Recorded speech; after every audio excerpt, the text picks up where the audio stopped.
Women Taking the Lead, episode 139. Only hire A's. So A plus A equals A. And that's about attitude and, A players, B players, C players. So you want to hire A players because they will hire other A players. If you hire less than that, then they kind of stay at that level. And really, it's all about attitude.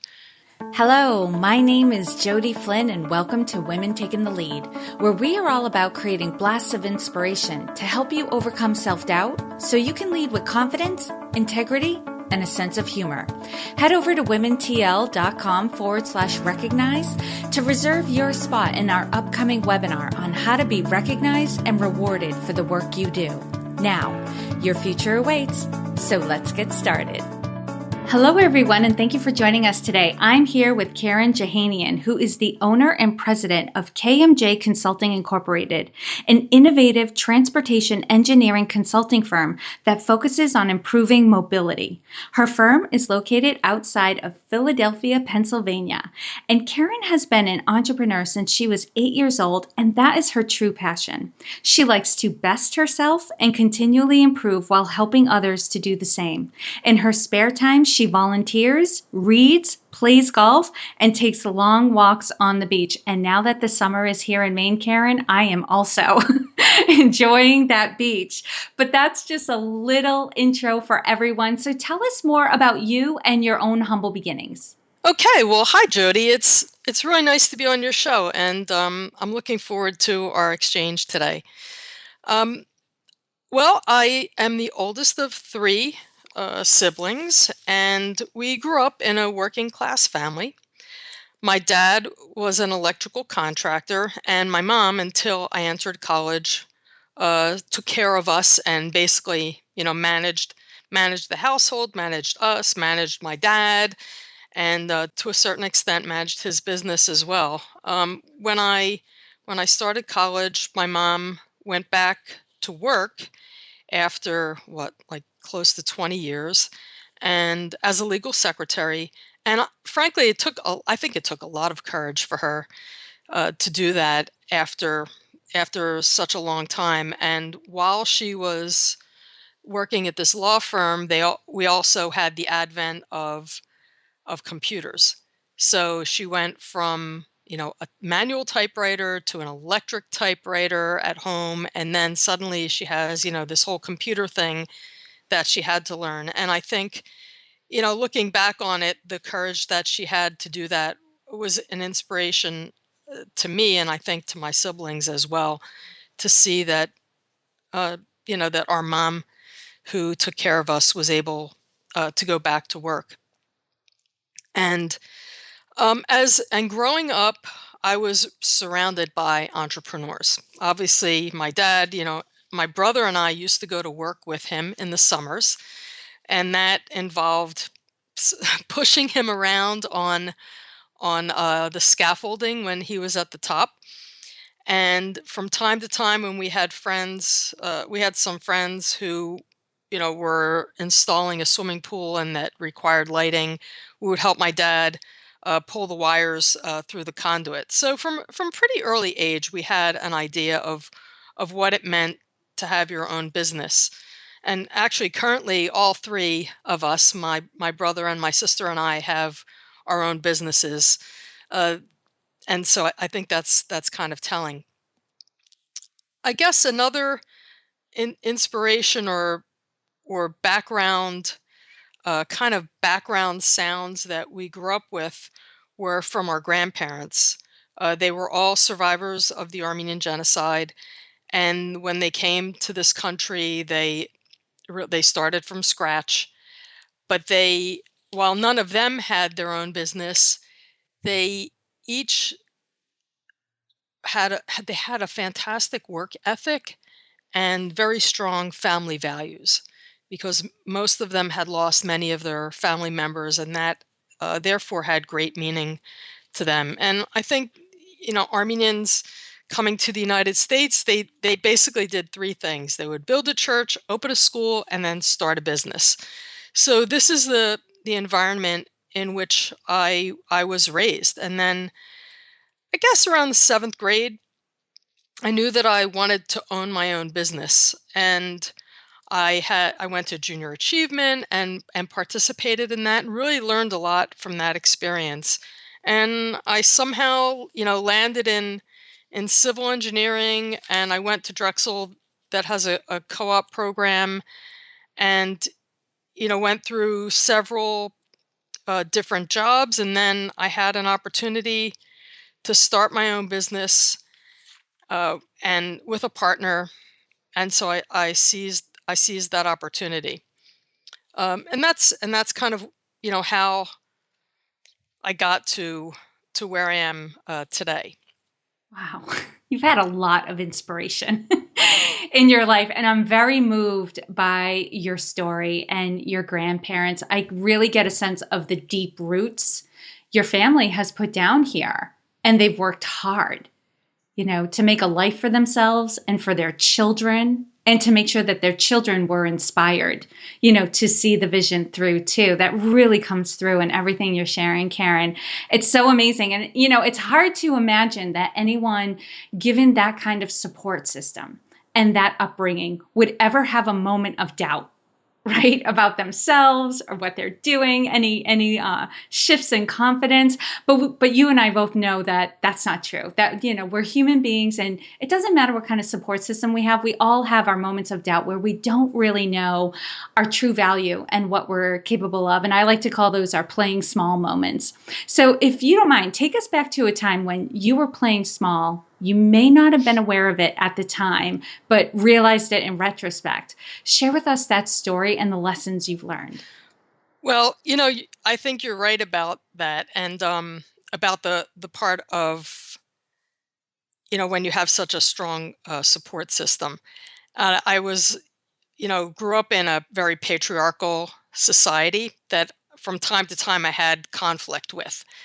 And probably, believe it or not, I think my biggest playing small moment was when I thought that I needed a business partner. And I I quit my job, and I started to go into business with someone, and then mostly because I didn't think that I could do it on my own. And partway through that process, before we actually, incorporated and things, I realized that I was making a big mistake, and that in fact I could do it on my own. And it's one of those moments where I wasn't comfortable, and that's how I knew that it just wasn't right, and that regardless of what the struggle ahead of me was going to present, because when I quit my job, I essentially said I wasn't going to work for anyone again, and that I was going to do things on my own.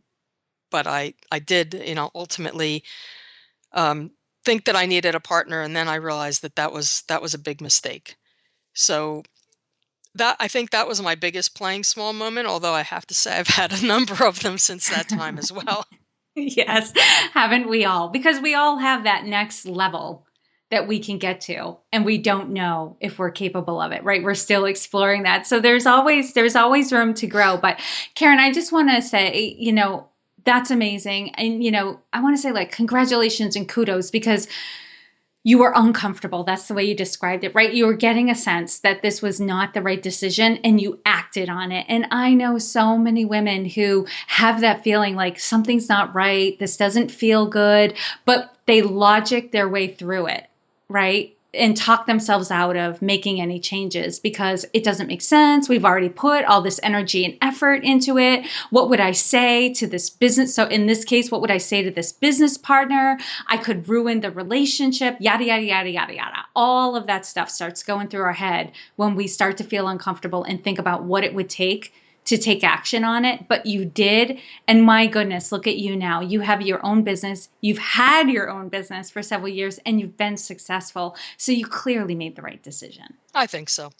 I think so too. And I think that our staff feels the same way, and it seems as though, like, the engineering community in which we exist, has taken note of it. And one of the reasons that I created the company was because I really wanted to create a more friendly and supportive culture. So, and that's how that was the basis for founding KMJ, and it was with the intention of, creating an atmosphere that inspires creativity and that our people care about each other as much as our work product and our clients. So, it feels like it's the right thing, and I think that as we've moved forward, we've gotten validation that in fact it is. Awesome.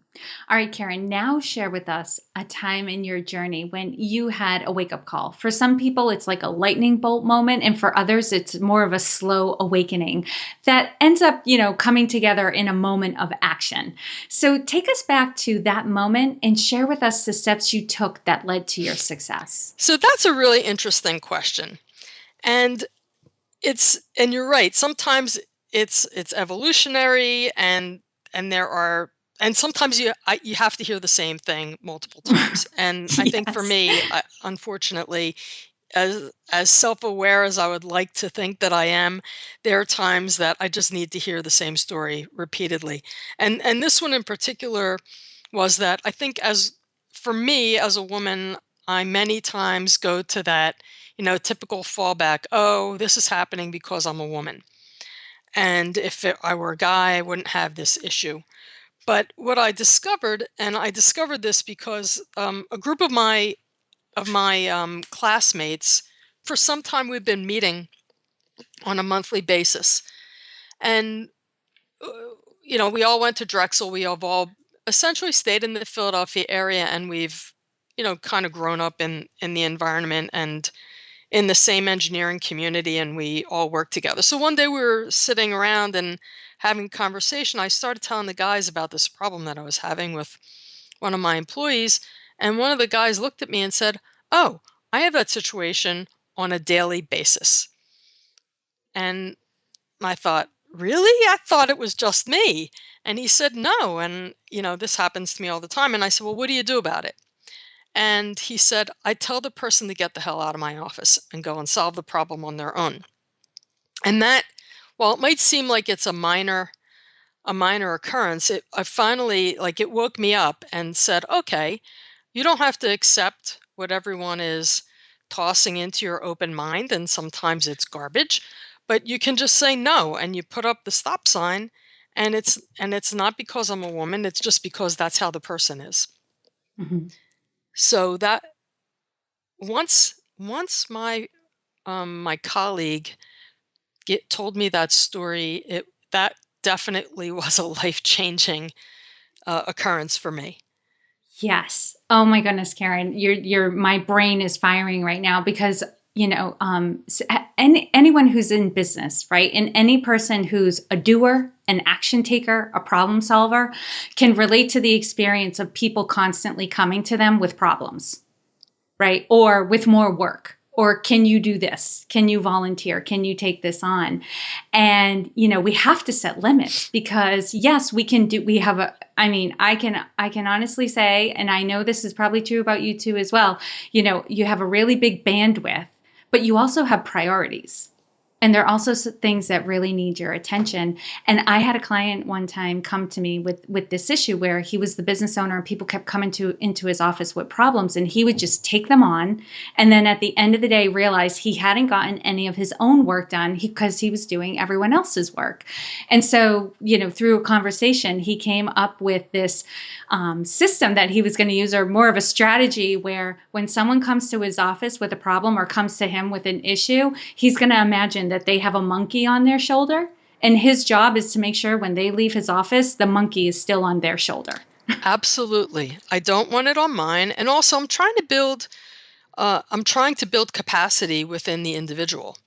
So if I continually answer their questions, then it's it's not good for them, and it certainly isn't good for the company. And and many times it's a struggle because Yeah. I want to collaborate with them. I want to create, that the friendly culture, but sometimes I have to just put my hand up and say, "No, you need to go back and solve this one on your own." And I'll try and ask them some questions to get them to think about what the Yeah. solution might be. Yes. like point them in the right direction, you're absolutely right. Because if you're always solving the problem for them, you're actually doing them a disservice because they never develop that research muscle or that critical thinking or problem solving muscle that's so important to have, I'm sure, for them in the next phase of their career. Absolutely. And in the next phase of our company as well, because while Mhm.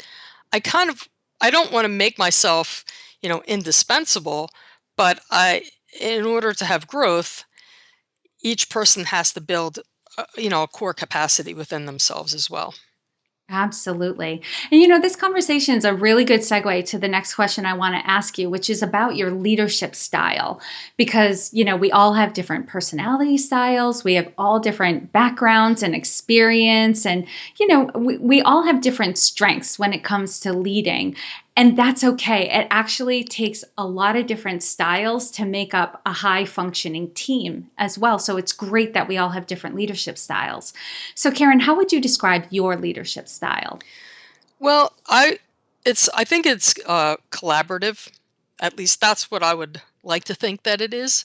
I'm sure that from time to time it becomes authoritative when someone needs to Right. make a decision. But I like to envision us in a rowboat, and that we're all rowing in the same direction, together as a team. So when we have staff meetings, one of which we'll have today, I like to go around the room and have input from each person. I don't and really to collaborate. That's what gets me going. Like to problem solve together and to come up with a resolution that works, for pretty much everyone. So fun. Such a fun process. And Karen, I'm curious, because we're all faced with new challenges, is there anything that's currently like your biggest leadership or business challenge that you're faced with right now? So we have a few because, like any company, there are always challenges, but we have also, so in the 18 years or so that I've been in business, what I've noticed is that it's kind of like the stock market. Our revenues will take off and then they'll back off a little bit and then take off again. So we're in one of those uh, growth modes. So, things backed off a little bit last year, and this year I think we're setting up, I'm teeing up for a good growth mode. So in order to do that, we have to, make sure that our staff are all, kind of up for that challenge, and that each person is like a little business development pod, I like to think of it as. So I think our big thing that we're working on now is to educate everyone, to get them into the right mindset so that we can move forward and move up. So from a company standpoint, that's one of the things that I'm doing. Hmm. And what's one thing you're working on right now that you're really excited about? Well, outside of the company, Oh. um, one of the things that I do, I'm involved with Drexel's Close School of Entrepreneurship, and I've guest lectured for that school a couple of times, and last year I was a co-instructor for a course called Launch It, and I'm hoping that in September I'm going to start teaching a course in entrepreneurship. So, we'll see how that goes. It's not a set in stone yet, but teaching is really, really interesting. It has really helped me to kind of expand my mind and and understand people more. Which, Mm. as an engineer, you can imagine that's been I wouldn't say a challenge, but it's something that we have to work on as engineers. Right, right. And teaching at the college level allows for more collaborative discussions like you enjoy. Yes, So there's that opportunity yes. as well. And Karen, since we haven't really gotten into it up until this point, I was wondering if you could, for the people who are listening, give us an overview of your business. I know you do engineering, it's transportation engineering, focusing on mobility. But if you could describe a couple of the projects that you have going on as well to kind of give people an idea of the work that you do day to day. Oh, terrific. So, we're civil engineers, And we deal with the public quite frequently. So one of the aspects of our work is stakeholder involvement. And almost at every step of the way of even our regular work, we are dealing with issues, civic issues. And one of the things that I think areas that resonate the most with individuals is we design handicap ramps, curb ramps, they're called. And one of the ways that I found I was able to inspire our staff is to show them some photos of friends who I have who are confined to a wheelchair. And we have lots of calculations and tabulations and forms to complete and all kinds of stuff to do relative to designing this curb ramp and making sure that from an engineering standpoint, it's up to code. But when you get to the heart of it, the purpose behind a curb ramp being designed properly is so that a person in the wheelchair can navigate it without popping a wheelie or toppling headfirst because of a poorly designed ramp. And when I showed some of these images to our staff, I think it really resonated with them to the point where we had done a guest lecture to a civil engineering class, and the opening statement that our staff made to the class was, at any time, any of us could be confined to a wheelchair. And it was such a powerful statement that we had the attention, almost undivided, of all 35 students in the class. So as civil engineers, when you think about how you're benefiting society with the work that we do, it's very powerful, and it's something that I try and keep the forefront of the minds of our engineers, so that we're not just preparing plans and studies, that in fact there is a societal benefit that's being reaped from the work that we do. That is powerful. Wow.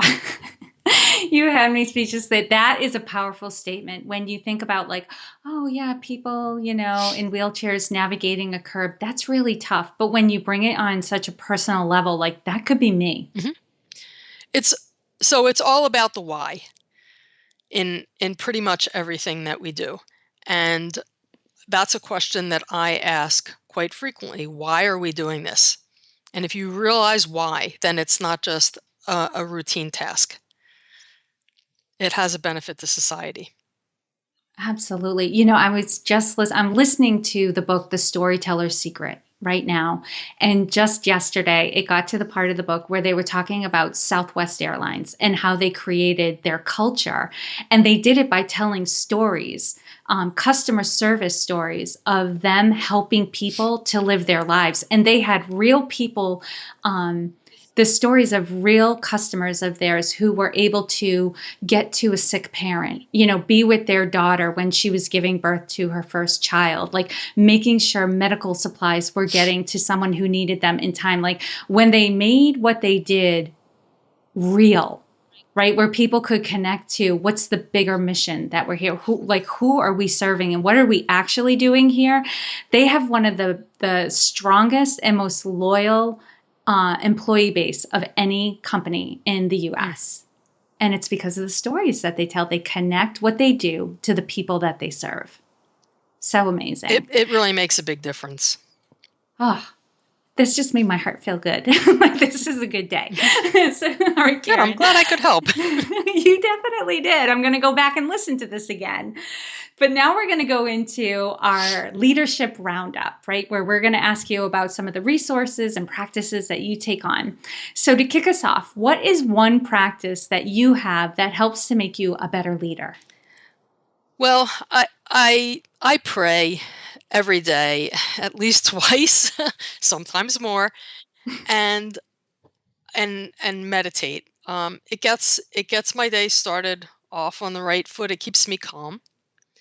And the days that I don't, there's a noticeable difference in how things go. And so I've made that a practice.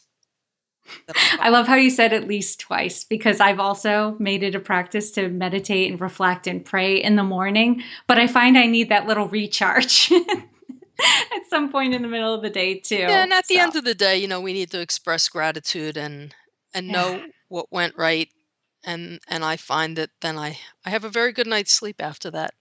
Yeah, when you focus on the positives, because it's so easy to focus on what went wrong and we overlook how many things absolutely went right that day. Yes, I think, the what went wrong is kind of a survival technique, but it doesn't make for a very happy life. Right, right. It'll keep you alive. Mhm. There's a benefit to it, but it's not what you want to give all your time and attention to. Absolutely. Absolutely. Yeah. And Karen, what is one book that you would recommend to a woman to help her develop her leadership? So, oh my gosh, there are so many of them. But I have one that I noticed I go back to quite frequently, and it's called How to Become a Great Boss. And it's by Jeffrey J. Fox. It's a small book, it's rather short, and it has many chapters. And I find that for some reason I go back to this book at least once a year, Really? sometimes more often. Mhm. What is maybe one or two of your favorite tips from the book? So one of them is it's all about hiring that, kind of like the only hire A's. So A plus A equals A. And that's about attitude and A players, B players, C players. So Mhm. you want to hire A players because they will hire other A players. If you hire less than that, then they kind of stay at that level. And really it's all about attitude. Mhm. Love that. And Karen, what advice would you give your younger self? I would tell my younger self to play a team sport for sure. Oh. Play a team sport. It helps, playing in the sandbox better. And you learn about give and take. As the oldest, maybe I was a little bit um, bossy at at the risk of using that word. But if I Right. had played a I don't know. I feel as though if I had played a team sport, things might have been a little bit different. So I would certainly tell myself that, and also to take more risks when I was younger. And share with us a success quote or a mantra and why it has meaning for you. I like to tell myself that anything is possible. And it's kind of odd, as an entrepreneur and a person who did take a risk and, pretty much risked everything to do what I'm doing. But I find that there are times that I just don't think that think about the possibilities. And if I tell myself, well, gee whiz, anything is possible, and if I just ask the question instead of assuming that it can't be done, what I found is that I can get what we need, from a company standpoint and also from a personal standpoint.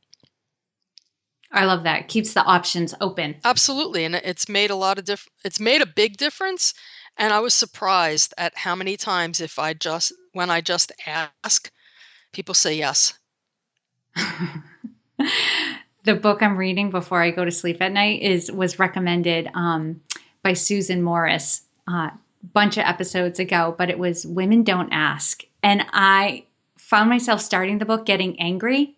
And then, in my mind went, this is a reminder. This is just a reminder, right? To just ask. Like when you know you need something or you know you want something, to just ask for it because it is possible. And what they found was women often kind of did it to themselves, whether they were, whether we're conditioned to it or not. But more often than not, it was because women didn't ask for what they wanted or needed because they assumed that if it was possible, it would have already happened. Absolutely, and it's one of those, I forget which science fiction movie it's from, but you play kind of the mind game that you look at the person in the eye and you say something positive or actionable that you want them to take, and then the next thing they in fact have done that. It happened. It actually happened to me at the flower shop the other day. A guy said, this flower looks a little wilted, and I said, so you're going to give it to me for half price, right? And he said yes. The Jedi mind tricks. Yeah, I'm that's taking it. that one on. I love it. Oh, Karen. All right. So, Karen, tell us, what is the best way for this community to connect with you? Because you've been a ton of fun and people are going to want to know you more. Terrific. So, through our website, it's www.kmjinc.com.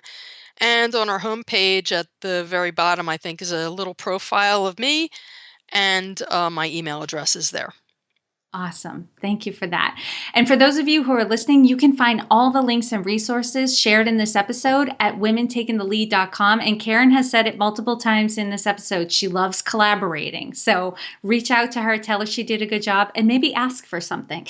So, Karen, thank you so much for taking the time to inspire and enlighten us. We are all better for having met you. Thanks so much, Jody. And I really appreciate being on the show, and look forward to your future episodes. Thank you for joining me on Women Taking the Lead. Are you ready to take the lead in your own life?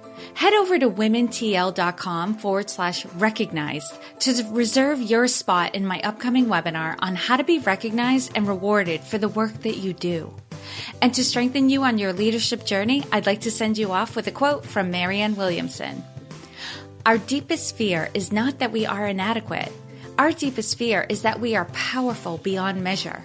It is our light, not our darkness, that most frightens us. We ask ourselves, who am I to be brilliant, gorgeous, talented, fabulous? Actually, who are you not to be? You are a child of God. Your playing small does not serve the world. There is nothing enlightened about shrinking so that other people won't feel insecure around you. We are all meant to shine, as children do. We were born to make manifest the glory of God that is within us. It's not just in some of us, it's in everyone. And as we let our own light shine, we unconsciously give other people permission to do the same. As we are liberated from our own fear, our presence automatically liberates others. Again, thank you for joining with me, and here's to your success.